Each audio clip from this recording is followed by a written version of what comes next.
In the bustling seaport town of Millhaven, where tall ships with billowing sails lined the harbour like a forest of masts and rigging, and cobblestone streets echoed with the melodic cries of merchants hawking their wares, there lived a well respected shopkeeper named Mr. Hargrave. His establishment stood proudly on Commerce Street, its weathered wooden sign creaking gently in the salt tinged breeze that carried whispers of distant lands and untold adventures. The interior of his store was a wonderland of commerce and possibility. Barrels of dark molasses stood sentinel in neat rows, their surfaces sticky sweet with promise. Heavy sacks of golden grain leaned against one another like old friends sharing secrets, while bolts of fine cloth, silk from the Orient, wool from the Scottish Highlands, cotton from the southern colonies, created a rainbow of textures and hues that caught the morning light streaming through the diamond paned windows. The air itself seemed thick with the mingled scents of cinnamon, tobacco, leather, and the indefinable essence of prosperity.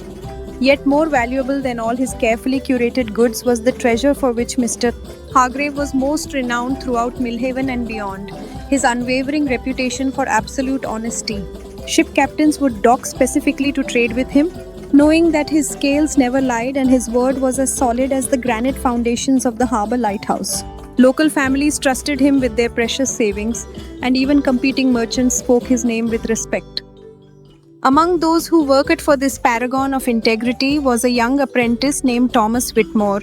The boy was scarcely 13 summers old, yet his shoulders carried the invisible burden of responsibility that seemed to weigh far beyond his tender years. His father, a capable carpenter, had perished in a workshop accident when Thomas was only 10, leaving behind a widow and son to navigate the treacherous waters of survival in a world that showed little mercy to those without means. Thomas's mother, Mary, had taken in washing and mending to keep food on their modest table, her fingers growing raw from constant work, her back aching from hours bent over steaming washtubs. The boy had watched her struggle with the silent determination that poverty demands, and he understood with crystalline clarity that his position in Mr. Hargrave's shop represented far more than mere employment. It was their lifeline, their hope, their chance at a future where dignity might triumph over desperation. Every morning before dawn, Thomas would rise from his straw mattress, wash his face in cold water from the ceramic basin his mother had managed to keep from their better days, and walk the mile from their tiny cottage to the shop. His clothes were clean but patched, his shoes worn but polished, his manner humble but eager. He saw his work not merely as a duty to be endured but as a sacred opportunity to prove himself worthy of the trust that Mr. Hargrave had placed in him. On this particular morning, as the marketplace began to stir with its daily symphony of commerce, horses' hooves clicking against stone, cartwheels rumbling over uneven surfaces, seagulls crying overhead in their eternal search for scraps, Mr. Hargrave received an urgent summons. A dispute had arisen at the harbour concerning a shipment of rum from the Caribbean, and his expertise in such matters was desperately needed to prevent what could escalate into a costly legal battle. The merchant gathered his ledgers and papers with practiced efficiency, but before departing, he paused to place a steady, calloused hand on Thomas's shoulder. The weight of that touch seemed to transfer years of wisdom and expectation as he spoke the words that would echo in the boy's memory for decades to come. Mind the scales, lad, sell fairly as you would wish to be sold to. Remember, every transaction is a reflection of who you choose to be. And with that profound counsel hanging in the air like morning mist, Mr. Hargrave strode out into the bustling street, leaving his entire livelihood in the hands of a 13-year-old boy. The shop was suddenly completely Thomas's domain. At first, this responsibility filled him with a pride so intense it seemed to warm him from within. He straightened his spine, cleared his throat, and prepared to meet whatever challenges the day might bring. Customers began to arrive as predictably as the tide. First, the sailor with sun-weathered skin and intricate tattoos, purchasing dried fish and hardtack for another voyage to unknown shores. Then came the farmer, his hands permanently stained with soil, asking for coarse salt to preserve his autumn harvest. Following him was Mrs. Patterson, the banker's wife, her silk dress rustling as she examined bolts of imported lace with a discerning eye.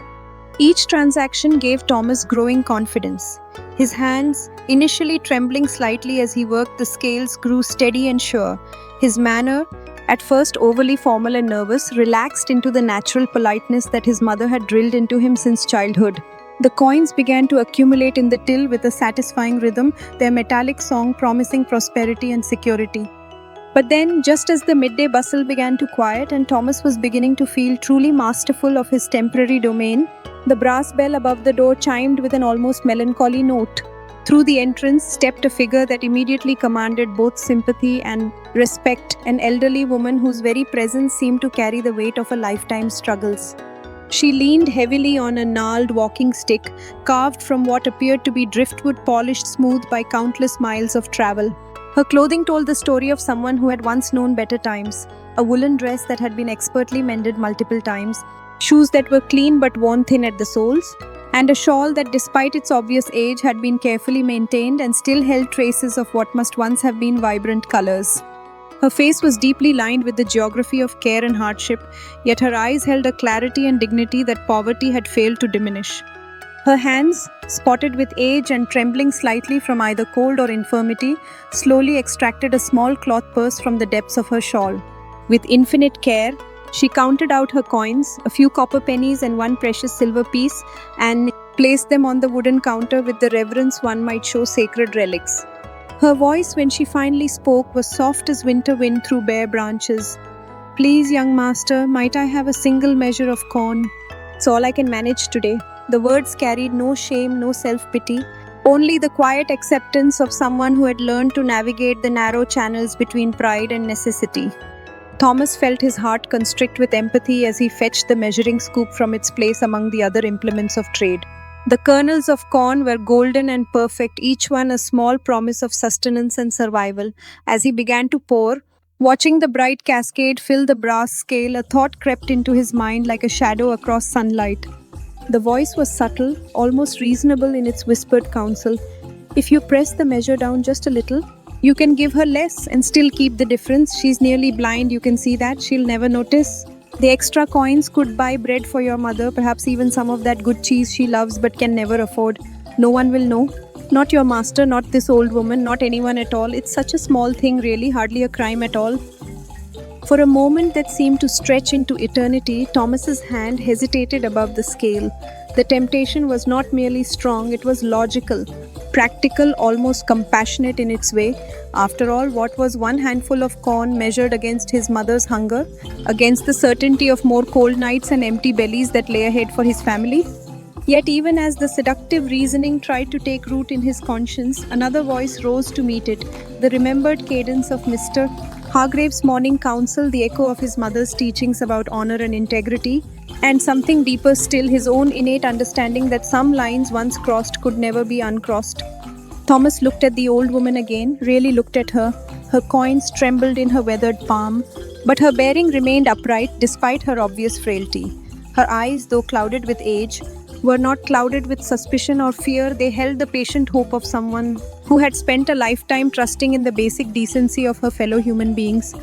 At that moment, the boy felt the true weight of moral choice pressing upon his young shoulders with greater force than any physical burden he had ever shouldered in the shop. This was more than a simple business transaction. It was a test of character, a defining moment that would determine not just what kind of merchant he might become, but what kind of man he would grow to be. With a breath that seemed to draw strength from the very foundations of his upbringing, Thomas made his choice. He lifted the scoop and continued pouring until the scale was not merely level but generously full. So full, in fact, that several bright kernels spilled over the edges onto the counter, creating a small golden pool of abundance. "There you are, ma'am," he said, his voice steady despite the racing of his heart. "A fair measure as it should be." The transformation in the old woman's face was immediate and profound. Her features softened into a smile that seemed to illuminate the entire shop. And when she spoke, her voice carried a strength that her frail appearance had not suggested. "Bless you, child. You will prosper for your honesty. Mark my words, the Lord sees what we do when we think no one is watching, and He rewards those who choose righteousness over profit." As she carefully gathered her corn into a worn cloth bag and made her slow way toward the door, her walking stick tapping a gentle rhythm on the wooden floor, Thomas felt something shift within him. The woman had left behind more than just the lingering scent of lavender and the sound of her footsteps. She had left behind a blessing that seemed to settle into his very soul like warmth from a hearth fire. When Mr. Hargrave returned from the harbour in the late afternoon, his face showing the satisfaction of a dispute well resolved. He found his shop in perfect order. Every item was in its proper place, the floor had been swept clean, and the day's earnings were neatly sorted in the cash drawer. Curious about how his young apprentice had managed in his absence, he asked, "Well, Thomas, how did the day pass? Any troubles I should know about?" Thomas felt his stomach tighten with nervousness, but he had been raised to value truth above comfort. Speaking carefully but honestly, he recounted the entire day, the steady stream of customers, the growing confidence he had felt, and most importantly, the visit from the elderly woman. He described the temptation that had whispered in his ear, the moral struggle that had ensued, and the choice he had ultimately made to honor the scales rather than line his own pockets. Mr. Hargrave listened to this confession in complete silence, his weathered face unreadable, his keen merchant's eyes studying the boy with an intensity that made Thomas's cheeks burn with embarrassment.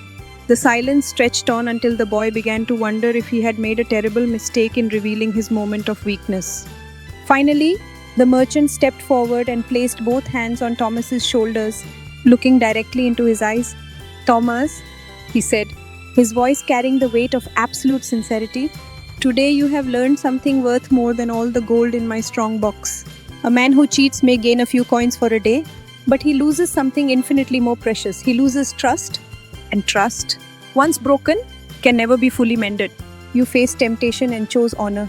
You have earned what no amount of money can purchase, an honest name." From that transformative day forward, word of Thomas's integrity spread through Millhaven like ripples on still water.